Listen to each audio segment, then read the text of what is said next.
Hello and welcome to another episode of the Astres and Stars channel.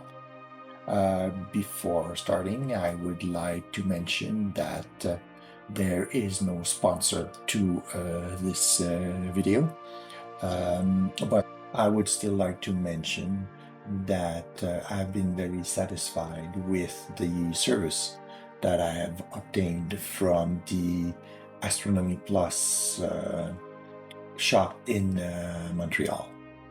So, just a little bit more information regarding the telescope. It's a Lunt LS60MT. It is a modular telescope with a focal length of 420 millimeters, focal ratio of f7. The opening of the telescope when using the H-alpha filter is of 60 millimeters.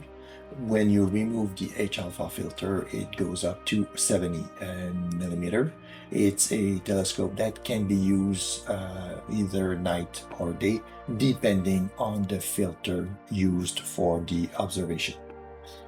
And now, without any further ado, let's start with the opening of the box.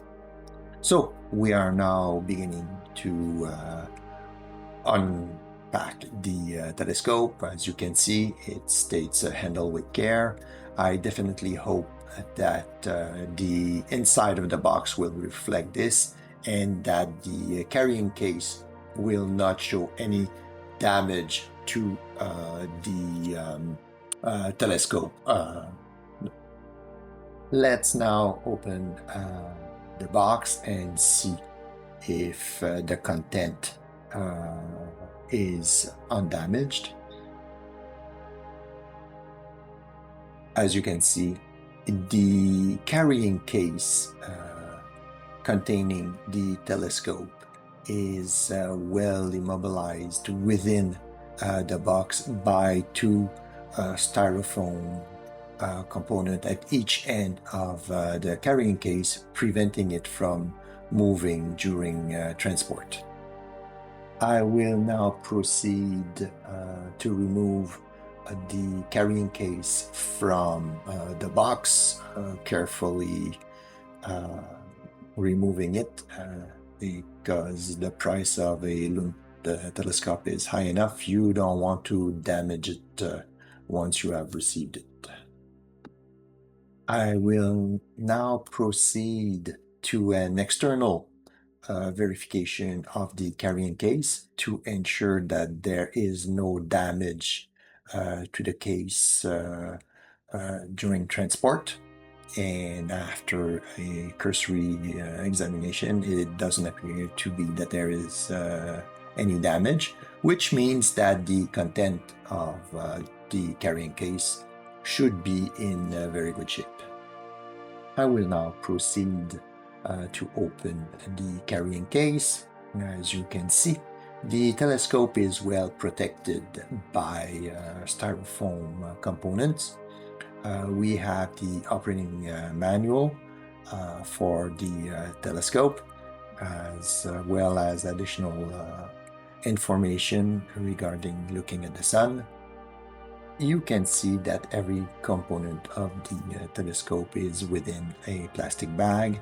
These are the protecting component if you remove the H-alpha filter. There are additional screws if you want to replace the headless screws with thumb screws, which allows you to remove the component more easily. You can also see that there are pre-cut forms within the case for future elements. Since it's a modular telescope, you have additional components that you can add to the telescope depending on the observation that you want to make. Now we will have a look a little bit more specifically at what the different element of the telescope look like. It will not be in a lot of detail. It's just going to be a cursory look at the telescope. I moved to another area so that it would be easier to manipulate the telescope. So we have two components, two major components. We have one of the filters, the B1, the B1200 filter over here, and we have the scope itself. So the scope itself. Now let's put this up and put this here. Okay, the way that the scope is assembled, let's put that over here so it doesn't fall off. Okay, let's start with the different components of the telescope and how they put together.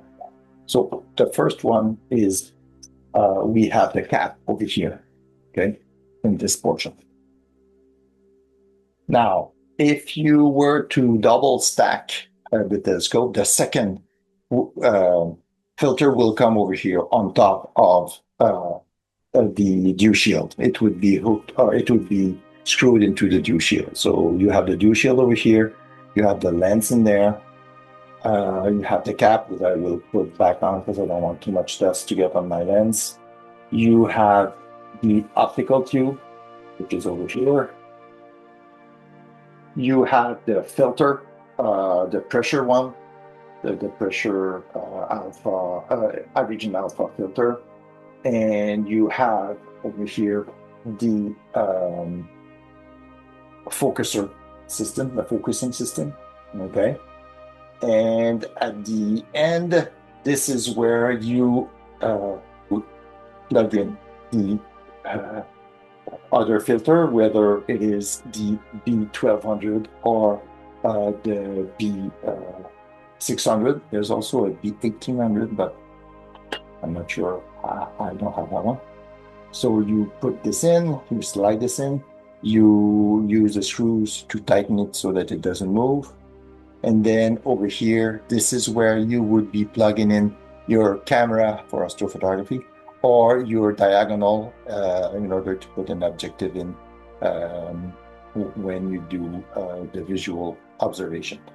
This is clearly a very wide overview. So I'll remove everything because I'm going to put them back into the case until I get it out in order to do some observing. My only pet peeve regarding this telescope is the fact that it does not come with its dovetail, so I had to acquire one. Luckily enough, I contacted Astronomy Plus and they shipped one within a day.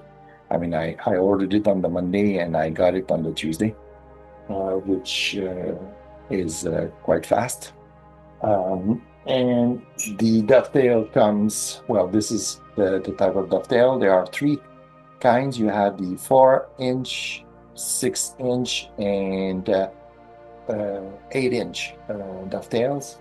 The 4-inch one is mainly used for visual, and if you do not intend to modify the scope in any way. If you intend to modify it, it's strongly suggested to get the 6-inch dovetail. This way you can move the position of the telescope on your saddle. And because if you add another component at the front of your telescope, you want to be sure that it's the balance is good. The way to install it is you just let the two screws fall into their openings. Then you hold the telescope in this fashion where you have the flat surface. Then you just move the tail on top of it, and when the two screws fall in, means that you are where you need to be, and then you just using an X